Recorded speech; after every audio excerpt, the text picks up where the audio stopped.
My name is Eleanor Bancroft. I am a local in the Byron Shire area.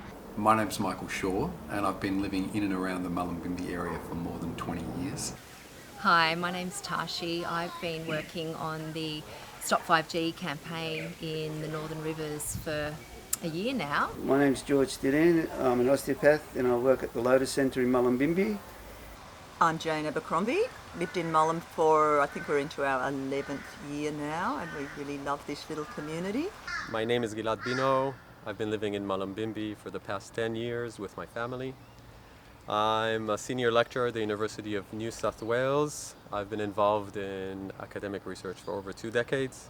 Hi, my name's Sue Mangan. I've been a long-term resident in this area. I taught at Mullumbimby High School for over 30 years, and now we've got a stall on the Mullumbimby market. Hey, I'm Ture Schmidt. I'm Michael Leung. We both live and work here in Mullum. We have a local sustainable hemp building business called Balanced Earth. Hello, my name's Sarah Wheeler.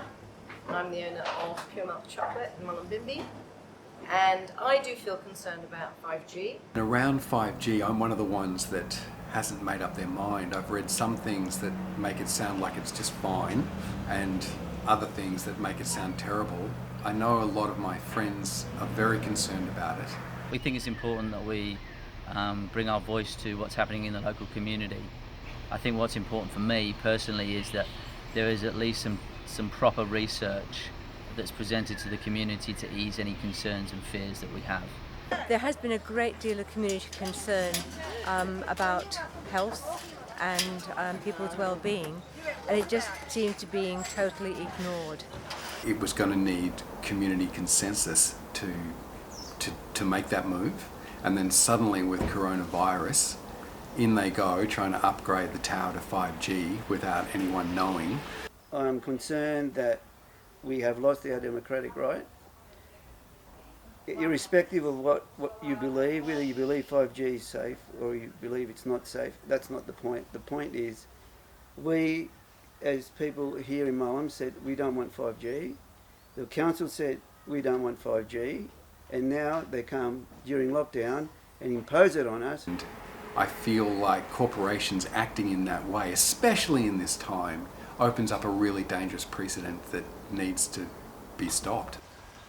Oh look, just terrible what happened in Mullum the other day. I think that Telstra kind of appeared, it would seem, to be attempting to kind of sneak in under cover of social isolation and install 5G that nobody, well, I wouldn't say nobody here wants, but it's clear that there is a lot of resistance in the community. And I'm glad there are a few protesters there. They're ramming it down our throat, and that is not,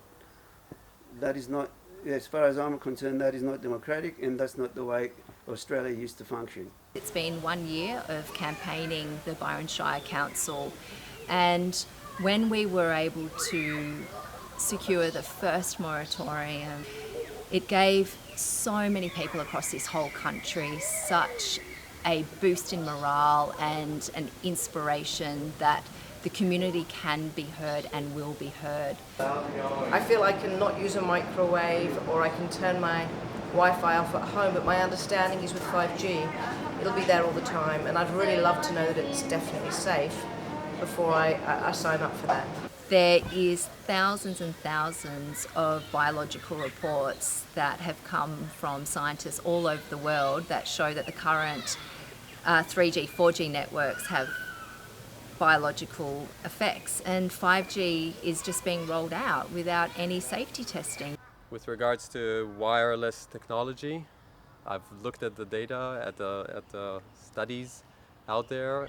There are plenty of studies indicating that 5G is harmful, causing cancer, autoimmune diseases, things around neurodegeneratives like Alzheimer's diseases.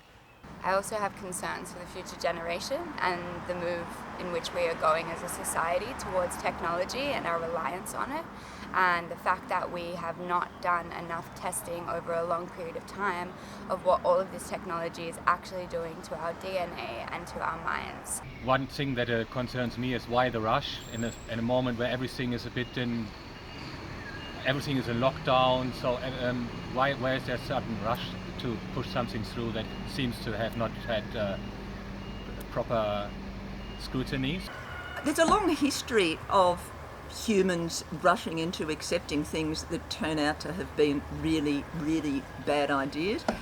Obvious one is asbestos. But we have to consider that this infrastructure, it only has a certain lifespan, and it will need to be upgraded ongoing. So the cost on the environment and the pressure on the mining industry, and also the added excess that's going to go into landfill, and the energy consumption that is going to be relied upon to be able to service the 5G network, it's exponential. I also think that we are moving into a really dangerous territory where technology is going to end up being the bridge to connecting us when really we should be connecting with each other. There's far from a consensus with regards to the safety of 5G technology, and I am opposed to the upgrade of the tower here to 5G. It's really up to the carriers, Telstra, to do the market research and to understand that the Mullumbimby community are having this technology forced on them right now against their will, and that they have clearly objected. The data that's coming through from the industry-funded testing isn't adequate, and it's not accepted by the community. We want independent testing done for safety assurance of the 5G upgrade. We've been asking the Australian government and the PANSA agency for this information for a year now.